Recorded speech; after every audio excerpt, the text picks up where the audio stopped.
Hello everyone and welcome back to our YouTube channel Savvy Forensics. So friends, आज के इस video में हम बात करने वाले हैं फेशियल सुपर इम्पोजिशन के सेकेंड पार्ट के बारे में। बेसिकली इससे पहले जो फर्स्ट पार्ट आया था तो वहाँ पर हमने समझा था कि सुपर इम्पोजिशन का क्या मतलब होता है और जो इसके टाइप्स होते हैं, और टाइप्स में से जो इसका एक टाइप होता है फोटोग्राफिक सुपर इम्पोजिशन। तो इतना सब कुछ हम इसके फर्स्ट पार्ट में समझ चुके हैं। आज के इस वीडियो में हम इसके बचे हुए जो दो टाइप्स थे, video super imposition and computer assisted super imposition, तो इन दोनों को ही समझने वाले हैं और उसके बाद में आपका फेशियल सुपर इम्पोजिशन पूरी तरह से कंप्लीट हो जाएगा। ठीक है, तो जल्दी से स्टार्ट कर लेते हैं। और बेसिकली इससे पहले, ये वीडियो स्टार्ट करने से पहले कुछ इन्फॉर्मेशन देनी है आपको। आप सभी को पता है कि फैक्ट का आपका जो एग्जाम है वो आने वाला है, तो उसके लिए मैंने दो चीज़ें डिसाइड करी हैं। उम्मीद करती हूँ आपको मदद करेंगी। पहला तो ये है कि जितने भी प्रीवियस ईयर पेपर्स हैं आपके पास, उसका मैं वीडियो बना दूँ ताकि उसमें जितनी भी इंफॉर्मेशन है तो ज़्यादा से ज़्यादा आप कम टाइम में उसको पढ़ सकें। ठीक है, उसमें जो उसके ऑप्शंस होंगे तो वो भी पूरा डिटेल में उसका एनालिसिस करेंगे। तो सारे पेपर्स का मैं वीडियो एक अपलोड करूंगी, सेपरेट वीडियोस होंगे सबके, तो उससे आपको काफ़ी हेल्प होगी। दूसरी चीज़ ये है कि जब साथ में मैं खुद भी पढ़ रही हूँ तो उसके जो मैं नोट्स प्रिपेयर करूँगी तो कुछ जो इंपॉर्टेंट पॉइंट्स होंगे तो वो पॉइंटर्स मैं आपके साथ शेयर करूँगी वीडियोज़ के फॉर्मेट में ही। तो उससे जो इम्पॉर्टेंट इन्फॉर्मेशन रहती है वो आप तक पहुंच जाएगी। पूरा डिटेलिंग में हर एक चीज़ को हम नहीं करेंगे, लेकिन जितना इंपॉर्टेंट पॉइंट्स रहते हैं वो आपके साथ में ज़रूर से शेयर करूंगी। तो ये दोनों चीज़ें उम्मीद करती हूँ आपको बहुत ज़्यादा हेल्प करेंगी। तो फेशियल सुपर इम्पोजिशन के बाद में जितना भी आपका एग्जाम तक आपका जो फैक्ट का एग्जाम है उसी से रिलेटेड जितने भी इंपॉर्टेंट पॉइंटर्स रहेंगे उसको हम डिस्कस करेंगे। स्पेशल फोकस हमारा जो रहेगा वो बायोलॉजिकल साइंसेस पे ही रहेगा। और बाकी के जो आपके सब्जेक्ट्स हैं तो उसके लिए अगर आपको पढ़ना है तो जो आपका सिलेबस दे रखा है ना फैक्ट का, तो उस सिलेबस में ही बिल्कुल लास्ट में आप जाएंगे तो वहाँ पर टॉपिक वाइज कौन कौन सी बुक्स आप रेफर कर सकते हैं वो बुक्स वहाँ पर दे रखी हैं, तो आप उससे पढ़ सकते हैं। वो आपको काफ़ी ज़्यादा हेल्प करेंगी। उसके अलावा एक जो बुक है आपकी B.R. शर्मा, रिचर्ड सेफर्स्टीन, तो ये दोनों ही बुक्स आपको आपकी प्रिपरेशन में जो बेसिक कंसेप्ट्स हैं उसमें बहुत हेल्प देगी। और B.R. शर्मा और रिचर्ड सेफर्स्टीन, ये दोनों जो बुक्स हैं आपको हमारे टेलीग्राम पर अवेलेबल मिल जाएंगी। और ये दोनों ही बुक्स लगभग हर टाइप के सब्जेक्ट में रेफर करी गई है, तो आप उसको पढ़ सकते हैं। ठीक है, उसके अलावा बुक्स कौन कौन सी आप ले सकते हैं तो वो आप सिलेबस में जाकर देख लीजिएगा। वो आप उसमें से कोई भी एक बुक पढ़ लीजिए जो आपको ठीक लगे, आपका सिलेबस पूरी तरह से उसमें कवर हो जाएगा। ठीक है, तो जितनी इन्फॉर्मेशन थी मैंने आपको बता दी है। इसके बाद में हम फैक्ट का ही स्टार्ट करेंगे। बेसिकली प्रॉपर आपकी क्लासेस नहीं होंगी, वो कुछ पॉइंटर्स के फॉर्मेट में आपके साथ में इन्फॉर्मेशन को शेयर करूंगी। ठीक है, तो अभी स्टार्ट कर लेते हैं आज की वीडियो को। और यहाँ पर अगर हम बात करें सबसे पहले वीडियो सुपर इम्पोजिशन के बारे में, तो वीडियो सुपर इम्पोजिशन क्या है? बेसिकली अगर हम इसको फोटोग्राफिक सुपर इम्पोजिशन से कंपेयर करें तो वीडियो सुपर इम्पोजिशन हमको ज़्यादा इन्फॉर्मेशन दे देता है और इसका जो रहता है ज़्यादा एडवांटेज रहता है, इसके बहुत सारे एडवांटेज रहते हैं ओवर फोटोग्राफिक सुपर इम्पोजिशन। क्योंकि फोटोग्राफिक सुपर इम्पोजिशन में जो भी आपके पास इन्फॉर्मेशन है वो फोटोज़ के फॉर्मेट में है, तो वहाँ से आप सिर्फ और सिर्फ 2 डायमेंशन में ही उसका एनालिसिस कर सकते हैं, उसका आप सुपर इम्पोजिशन कर सकते हैं। लेकिन जब वीडियो के फॉर्मेट में हम करते हैं तो ये 3 डायमेंशन में हो जाता है। यहाँ पर आप इसके जितने भी साइड्स रहते हैं आपकी फ़ोटो के, front view, lateral view, side view, जितने भी व्यूज़ रहते हैं उन सारे व्यूज़ से आप कंपैरिजन कर सकते हैं, उसमें सुपर इम्पोजिशन कर सकते हैं। ओवरलैपिंग, सुपर इम्पोजिशन का सिंपल सा मतलब था ओवरलैपिंग। तो ओवरलैपिंग करके आप इन्फॉर्मेशन को चेक कर सकते हैं कि सारे जो जितने भी मार्क्ड पॉइंट्स हैं, जितने भी लैंडमार्क्स हैं, वो प्रॉपर एक दूसरे को ओवरलैप कर रहे हैं या नहीं कर रहे हैं अपनी प्रॉपर पोजीशन पे। दोनों ही फोटोज़ के जो आपका स्टैंडर्ड और जो क्वेश्चन है दोनों प्रॉपर तरह से आ रहे हैं या नहीं आ रहे हैं। अब कैसे करते हैं, जो इसका बेसिक इन्फॉर्मेशन थी वो मैंने आपको फोटोग्राफिक सुपर इम्पोजिशन में बता दिया था, तो वहाँ पर जाकर आप देख लीजिएगा। क्योंकि जो इसका बेसिक कंसेप्ट्स हैं वो इसके पार्ट 1 में ही हमने डिस्कस किए थे। ठीक है, उसके अलावा जब वीडियो सुपर इम्पोजिशन रहते हैं तो उसको करते कैसे हैं? सो इसमें क्या रहता है, बेसिकली जो स्कल रहता है उसको आपको जो स्कल के लिए स्टैंड अवेलेबल होता है उसके ऊपर स्कल को पोजीशन करना होता है। इसके साथ में 2 वीडियो कैमरास चाहिए होते हैं ताकि आप 2 साइड से एक प्रॉपर वीडियो बना पाओ उसका। और यहाँ पर एक वीडियो इमेज मिक्सिंग डिवाइस की ज़रूरत रहती है, एक टीवी मॉनिटर की ज़रूरत रहती है और एक वीडियो टेप रिकॉर्डर। तो इतनी सारी चीज़ें आपको चाहिए होती हैं वीडियो सुपर इम्पोजिशन अगर आपको करना है उसके लिए। तो ये सारे हो गए आपके इंस्ट्रूमेंट्स। इसके बाद में जो स्कल रहता है उसकी बनाई जाती है वीडियो। तो फर्स्ट स्कल जो रहता है फिल्म किया जाता है विद वीडियो कैमरा 1, यानी कि जो आपका फर्स्ट कैमरा था उससे आपने बनाया, एंड देन उसको टीवी मॉनिटर पर रिप्रोड्यूस करा जाता है through the video image mixing device. Video image mixing device जो रहता है उस डिवाइस का यूज़ करते हुए कैमरा 1 से जो आपने फिल्मिंग करी है स्कल की, उसको टीवी मॉनिटर के ऊपर रिप्रोड्यूस करते हैं। नेक्स्ट, जो फेशियल फोटोग्राफ होती है उसको भी देन रिप्रोड्यूस करा जाता है टीवी मॉनिटर पर using video camera 2। Facial photograph क्या है? एक तो स्कल आपको जो मिला था क्राइम सीन पर, दूसरा जो आपने स्कल के बेस पर जो इन्फॉर्मेशन निकाली तो उससे आपको लग रहा था कि ये वाला कल्प्रिट होगा, तो उस कल्प्रिट की आपको फोटोग्राफ्स लेनी होती हैं उसके फैमिली मेम्बर से, या उसका जो सीसीटीवी फुटेज वगैरह रहती हैं तो वहाँ से आपको उसकी फ़ोटोग्राफ्स निकालनी होती हैं। तो वो जो फेशियल फोटोग्राफ होती है उसको रिप्रोड्यूस करने के लिए आप सेकेंड कैमरा का यूज़ करते हैं। इतना हो गया। अभी आगे चलते हैं।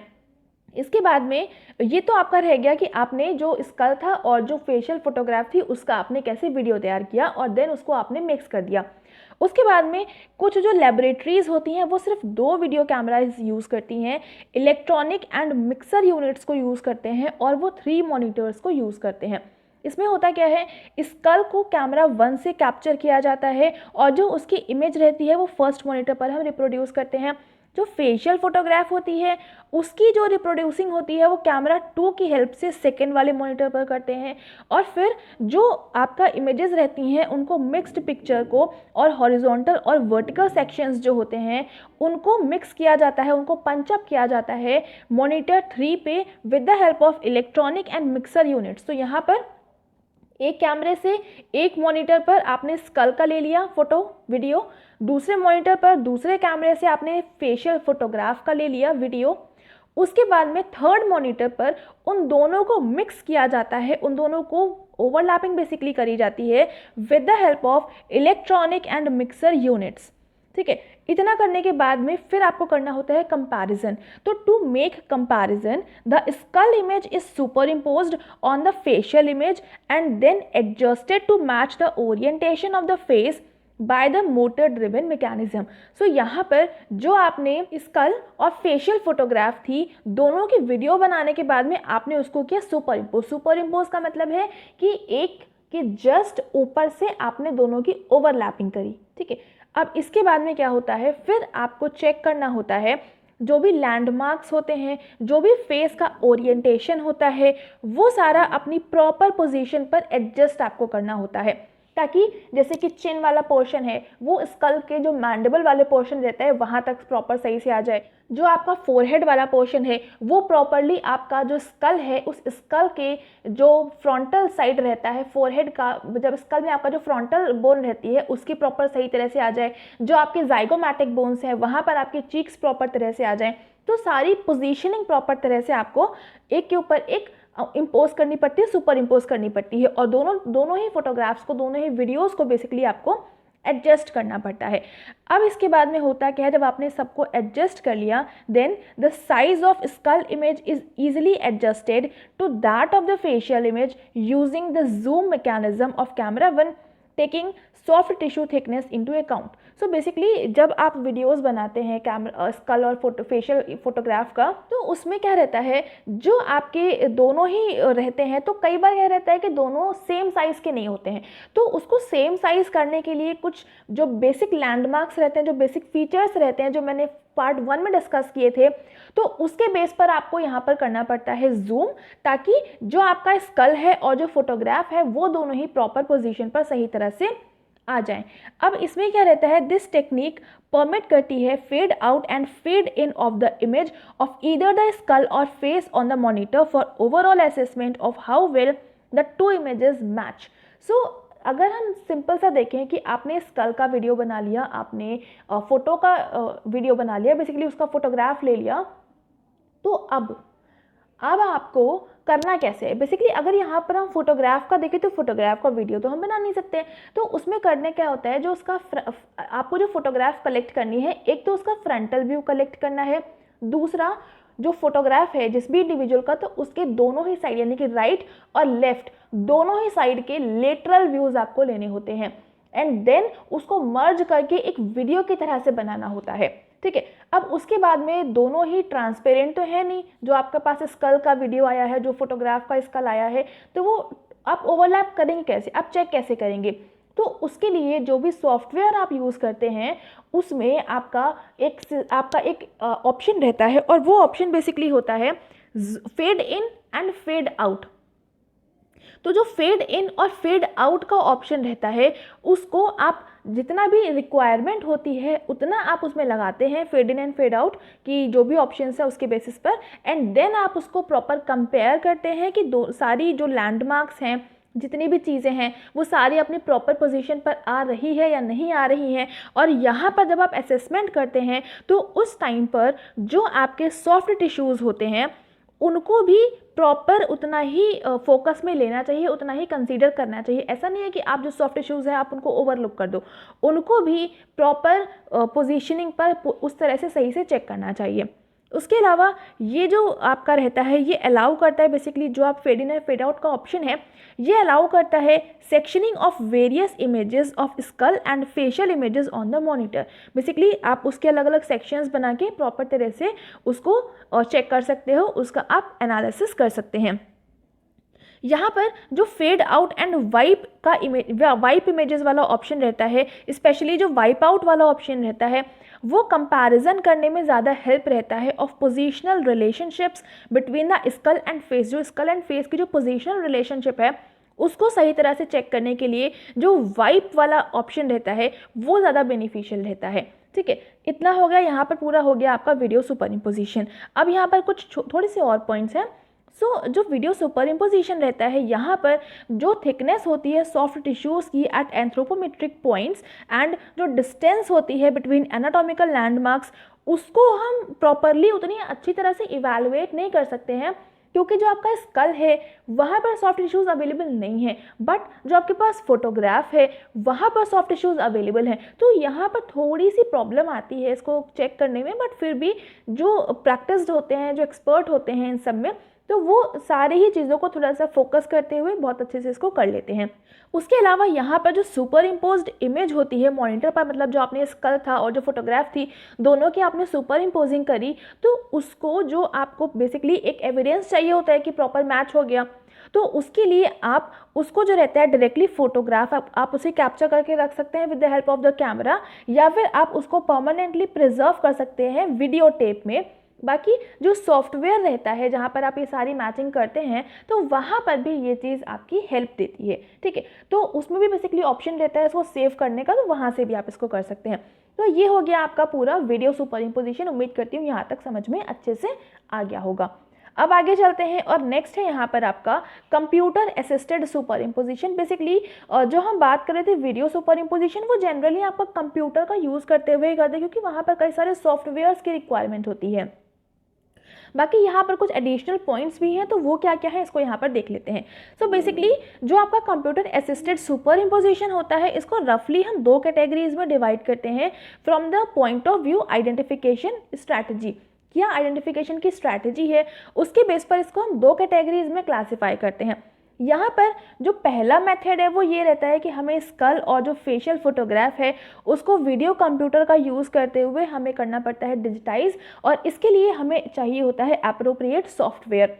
उसके बाद में दोनों ही इमेजेस को हमको मोर्फोलॉजिकली आपका कंपेयर करना पड़ता है by image processing. Image processing का यूज़ करते हुए हमें उसको करना पड़ता है कंपेयर। उसके बाद में इस्टेब्लिश करनी पड़ती है a scale for the digitised skull image is performed by converting the actual measurements between the landmarks, for example zygon, nasion, gnathion etc. into the number of pixels on the monitor. So basically जो आपके जब आप इसका basically computer का use करते हुए कोई software यहाँ पर आप यूज़ कर रहे हैं तो इमेज प्रोसेसिंग करते हुए आपको कंपेयर करना होता है। इसके साथ साथ में जो स्कल होता है, जो फोटोग्राफ होती है, तो जब उसको आप सुपर इम्पोज कर रहे होते हैं तो उसके लिए यहाँ पर आपको डिजिटाइज करने के लिए कुछ स्केल की रिक्वायरमेंट पड़ती है। बेसिकली वो होता है एक्चुअल मेज़रमेंट, उसके बेस पर आप कन्वर्ट करते हैं, कंपेयर करते हैं, और यहाँ पर जो आपके मेज़रमेंट रहते हैं वो बेसिकली लैंडमार्क्स के बेस पर करे जाते हैं। स्कल की यहाँ पर हम बात कर रहे हैं। ठीक है। तो ये जो लैंडमार्क्स हैं आपके, इसके बेस पर करे जाते हैं। और यहाँ पर जो लैंडमार्क्स रहते हैं उनकी प्रॉपर पोजीशनिंग को चेक करने के लिए बेसिकली इतना पता होगा आपको, जो इमेजेस रहती हैं वो पिक्सेल्स के काफ़ी सारे उसमें पिक्सेल्स अवेलेबल होती हैं और उन सारे पिक्सेल्स का कॉम्पोजिशन होती है एक पिक्चर। तो जब आप यहाँ पर लैंडमार्क्स कर रहे होते हैं कंप्यूटर पे, मॉनिटर पे, तो वहाँ पर जो नंबर ऑफ पिक्सेल्स होते हैं उसमें ही आपके लैंडमार्क्स को देखना होता है। तो वो आपका ज़्यादा एग्जैक्ट पोजीशनिंग होती है आपके लैंडमार्क्स की। उसके अलावा for the assessment of anatomical consistency between the digitised skull and face, the distance between the anatomical landmarks and the thickness of soft tissue at the anthropometric points are measured semi automatically. So यहाँ पर जो आपके पास facial photograph है तो वहाँ पर आपने लिए सॉफ्ट टिश्यूज़ के ऊपर से जो आपके फेशियल लैंडमार्क्स होते हैं, और जो स्कल रहता है तो उसके आपने लिए स्कल वाले लैंडमार्क्स, एंड देन उसको आपको चेक करना होता है और इसको मेज़र करा जाता है सेमी ऑटोमेटिकली। तो यहाँ पर जो कंपैरिजन है वही चीज़ है कि लैंडमार्क्स के बेस पर ही करना है, कंप्यूटर का यूज़ करते हुए, सॉफ्टवेयर वगैरह का यूज़ करते हुए यहाँ पर हम कंपैरिजन करेंगे। अब यहाँ पर जो सॉफ्टवेयर रहता है वही सेम चीज़ है जो हमने वीडियो वाले में पढ़ा कि फेड आउट और फेड इन का ऑप्शन रहता है, इधर स्कल में भी रहता है, फेस में भी रहता है। वाइपिंग करते हैं, इधर स्कल को करें चाहे फेस को करें, हॉरिजॉन्टल या वर्टिकल डायरेक्शन में करते हैं ताकि हम जो प्रॉपर इनकी रिलेशनशिप है उसको हम चेक कर पाएँ। तो सेम जो वीडियो सुपर इम्पोजिशन में है लगभग वही सब कुछ यहाँ पर भी है। ये तो इसका हमने देख लिया फर्स्ट मेथड। अब यहाँ पर इसके सेकेंड मेथड की बात करें तो सेकेंड मेथड क्या रहता है, ये बेसिकली इवैल्यूएट करता है स्कल और फेशियल इमेज के मोर्फोमेट्रिक एग्जामिनेशन में जो फिट रहता है। मतलब कि जो आपका स्कल है और जो फेशियल इमेज है, तो यहाँ पर जो आप सुपर इम्पोजिशन कर रहे हैं वो फोटोग्राफ के फॉर्मेट में भी कर सकते हैं, वीडियो के फॉर्मेट में भी कर सकते हैं। तो उनमें प्रॉपरली दोनों ही एक दूसरे के ऊपर फिट हो पा रहे हैं या नहीं हो पा रहे हैं उसके बेस पर करते हैं। यहाँ पर उतना ज़्यादा लैंडमार्क्स वगैरह को नहीं देखा जाता है। उसके अलावा फॉर इंस्टेंस अगर कोई पॉलिनोमियल फंक्शंस हैं and Fourier harmonic analysis apply करी जा रही है फिट को चेक करने के लिए between the outline of the skull and the face, मतलब जो स्कल है और जो फेस है उसकी आउटलाइन को चेक करने के लिए ये दोनों functions, polynomial functions and Fourier transform analysis, इसको परफॉर्म किया जा रहा है। तो अगर जो है क्वांटिटेटिव डेटा बेस्ड होता है मोर्फोमेट्रिक एनालिसिस, तो वो ऑब्टेन होता है एनाटॉमिकल एंड एंथ्रोपोमेट्रिक इवैल्यूएशन के बेस पर, और जो जजमेंट होता है स्कल आइडेंटिफिकेशन का वो ज़्यादा ऑब्जेक्टिव और रिलायबल होता है। तो अगर सुपर इम्पोजिशन जो है, अगर आप उसमें जो एनाटॉमिकल और एंथ्रोपोमेट्रिक इवैल्यूएशन है, जो लैंडमार्क्स हैं उसके बेस पर करते हैं, तो वो आपका ज़्यादा रिलायबल रहता है, उसकी वैल्यू ज़्यादा रहती है, क्योंकि जो लैंडमार्क्स रहते हैं वो ऐसे लैंडमार्क्स होते हैं जो प्रॉपर आपकी स्कल की आइडेंटिटी बताते हैं, वो हर एक इंडिविजुअल के यूनिक रहते हैं। तो उस बेसिस पर यहाँ पर अगर कर रहे हैं तो वो ज़्यादा बेनिफिशियल होता है। और जो सेकेंड मेथड है वहाँ पर आप सिर्फ फिट चेक करते हैं, ठीक है। तो ये हो गया यहाँ तक आपका कंप्यूटर असिस्टेड सुपर इम्पोजिशन। तो यहाँ तक हमने वीडियो सुपर इम्पोजिशन और कंप्यूटर असिस्टेड सुपर इम्पोजिशन दोनों को ही पढ़ लिया। बेसिकली दोनों में ज़्यादा डिफरेंस नहीं है, थोड़ा सा डिफरेंस था वो यहाँ पर मैंने आपको बता दिया। फर्स्ट मेथड में क्या है, आप सेम वही वीडियो सुपर इम्पोजिशन वाला। सेकेंड मेथड में ये जो फंक्शंस हैं आपके polynomial functions and Fourier harmonic analysis, इसके बेस पर आप कंपैरिजन करते हैं। यहाँ पर सिर्फ मॉर्फोमेट्रिक एग्जामिनेशन होता है फिट को चेक करने के लिए, और यहाँ पर बेसिकली जो स्कल और फेस रहता है उसकी आउटलाइन को चेक किया जाता है। यहाँ पर लैंडमार्क्स उतने ज़्यादा फोकस नहीं किया जाता है, ठीक है। और इसके बाद में ये यहाँ से आपका बेसिकली नेक्स्ट पैराग्राफ है, यहाँ से लेकर के यहाँ तक। तो ये आपका एक ओवरऑल सम दे रखा है फर्स्ट और सेकेंड मेथड में ज़्यादा रिलायबल कौन सा है, ठीक है। तो यहाँ तक उम्मीद करती हूँ समझ में आ गया होगा पूरी तरह से कि फेशियल सुपर इम्पोजिशन क्या होता है। और अगर आपने इसका फर्स्ट पार्ट नहीं देखा है तो काफ़ी सारी चीज़ें आपको समझ में नहीं आई होंगी। तो सबसे पहले आप फर्स्ट पार्ट देख लीजिएगा एंड देन सेकेंड पार्ट देखिएगा, तो आपको चीज़ों में अच्छे से क्लैरिटी मिल जाएगी, ठीक है। बाकी जैसे जाइगोन, ग्नैथियन और ये सारे आपके जो लैंडमार्क्स आए थे, ये सबको हमने फर्स्ट पार्ट में बहुत अच्छे से डिस्कस किया था। तो इसीलिए फर्स्ट पार्ट देखने के बाद ही इसको देखिएगा। तो यहाँ पर इस वीडियो को करते हैं एंड। बाकी जो फैक्ट वाली इन्फॉर्मेशन थी वो मैंने वीडियो के स्टार्टिंग में आपको दे दी है, उम्मीद करती हूँ आपको समझ में आ गया होगा। अब ये वीडियो को करते हैं एंड, बाकी इसकी जो पीडीएफ है वो आपको हमारे टेलीग्राम पर मिल जाएगी। और टेलीग्राम पर और बहुत सारी पीडीएफ्स मैंने अभी रिसेंटली शेयर करी हैं, जो कि आपको जो कर्नाटका वाला जो आपका एग्जाम हो रहा है सीन ऑफ क्राइम ऑफिसर, वहाँ पे आपको बहुत हेल्प देगी। उसके अलावा जो फैक्ट का एग्जाम है उसमें भी से भी काफ़ी सारी पीडीएफ्स ऐसी हैं जो आपको बहुत ज़्यादा हेल्प देंगी, ठीक है। तो वहाँ से जाकर आप उसको एक्सेस कर सकते हैं। और अगर आपको ये वीडियो पसंद आ रहा है तो लाइक ज़रूर से कर देंगे, अपने फ्रेंड्स के साथ में शेयर कर दीजिएगा ताकि उन तक भी क्वालिटी कंटेंट पहुंच जाए। चैनल पर नए हैं तो चैनल को सब्सक्राइब जरूर से कर लेंगे, बेल आइकन प्रेस कर लेंगे for daily updates. And thank you so much for joining me here.